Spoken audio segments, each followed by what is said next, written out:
Will, my man. Ben, my man, how you doing? I'm really good. I'm really good. We were just kind of talking about kids and the kids in big boy beds and all that. And, kids will kind of make anything a toy, right? Kids will take a box of a refrigerator and they'll think it's the greatest thing. We bought a propane heater for our deck that came in a box, and it became a garage for our kids, like fire engine.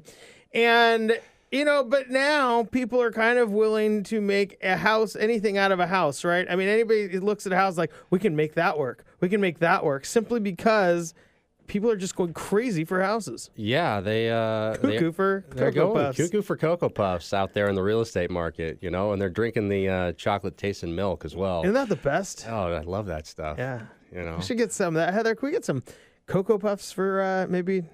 We just want to marinate them and then pour out the puffs and just drink the milk.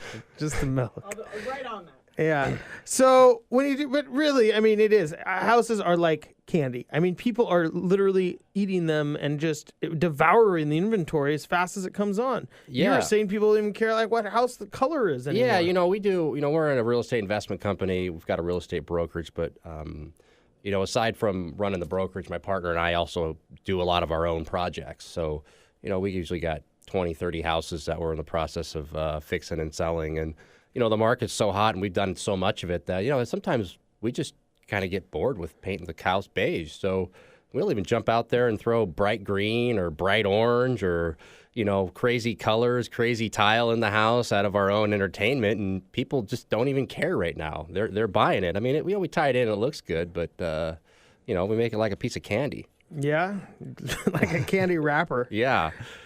And, you ever painted one like the color of what's the Reese's Pieces orange? Yeah, no, I haven't got that color, but I'll use that. I think it would be a good. The Reese's Pieces orange is a totally off the wall conversation. I'll send you a picture. Yeah, of it. the color, like the wrapper of a Reese's peanut butter cup is orange. Everybody's nodding like I'm crazy, but I just don't like the color. Oh, well, I don't either. That's why it was a bad joke. That one is Reese's Pieces orange. Will, so nobody can see what you're showing me on their phone because we're on the radio.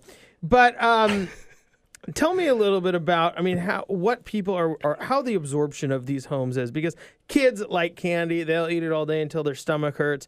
People are out there buying houses right now kind of in the same way. No, people definitely are acquiring properties as fast as they can, both as real estate investors and the end users. There's a lot of fuel out there. The low interest rates, which you know very well about, and the lack of inventory has created an actual frenzy. But my own personal opinion on this is that it's not going to last very long. I feel like the builders have really kicked up their production of homes, and that's going to start sucking a lot of buyers out of the market and. The pent up frustration for a lot of people is going to exhaust itself, and very shortly I think we're going to start to see a balanced market because it can't continue to increase at the levels it has. We're up at like 10 to 15% a year. Yeah, it's not possible, and I have a feeling it's not going to collapse, but there'll be a little sputtering that goes on, and it's going to be very market neighborhood specific where that happens because there's still some really good neighborhoods that people want to live in based upon the school districts and the proximity to downtown or maybe big retail centers and so forth.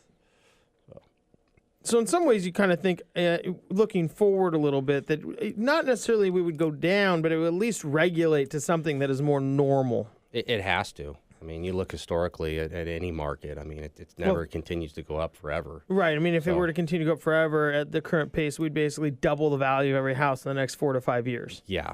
And I think some people and some buyers and sellers out there, think it's going to happen, and it won't. It's not possible. It's kind of like when we talked about Apple stock. At some point in time, had Apple gone up at the same pace it was a year ago or so, it would own everything in the world. It would be bigger than every dollar amount in the world at some point in time. Right. Same thing at this. Yeah. A house would be worth as much as everything else in the world if it continues at the pace of 10 to 15% per year. And it's scary because I'm starting to hear people that are making buying decisions based upon appreciation again. They're saying, well, I can buy this and fix it and turn around and sell it, but with the market continuing to go, it'll be a good deal. I'm like, oh, really? You've got the crystal ball? Mm-hmm. Because the market can go the other direction as well. So It's all about short-term memory, man. Yeah, it's all about finding, the right people that are going to surround you and not try to pump you up with hype and tell you things are going to continue to get better, because it's just, that's how people got in trouble last time. Yeah. Do you tend to think that people are, more exuberant now than they were 7 years ago, or 2007, 6 years ago? Then are people more excited about real estate? Like, hey, we just came off this big low and now's the time to get in? Or do you think that we haven't quite hit that level? I think there's still quite a few people on the sidelines that maybe got hurt pretty badly that we may never see back in the market. But there's always, new people entering into the game of real estate investing. Just like kids. I mean, they go from a crib to a big boy bed. Next thing you know, they're in like the train bed, and then you send them off to college, and then they're probably going to buy a house. Exactly. I mean, we watch a lot of these people who watched it last time and weren't in a position to get involved in the game that are now out there playing. But it's a different set of rules today. As you know, with the financing aspect, I mean, before anybody could go out and buy a house, it's harder for people to get a house, even though the market's really hot. I mean, the credit requirements, the capital requirements are a lot more stringent, which does make me have some confidence about the market, because it's not an easy process. The deals are there, but you've got to have some horsepower to play. And I've talked a lot about just the fundamentals are different than they were in, say, 2006, 2007. We have good jobs.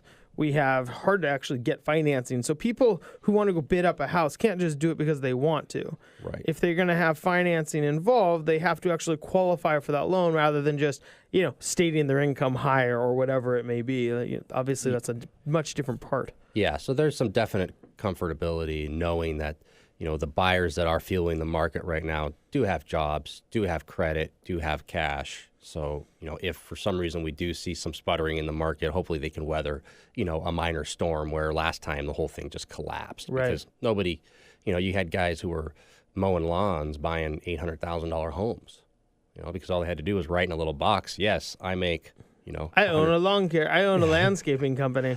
Yeah. So, it was the employees of the landscaping companies that were buying the house. I get it. I get it.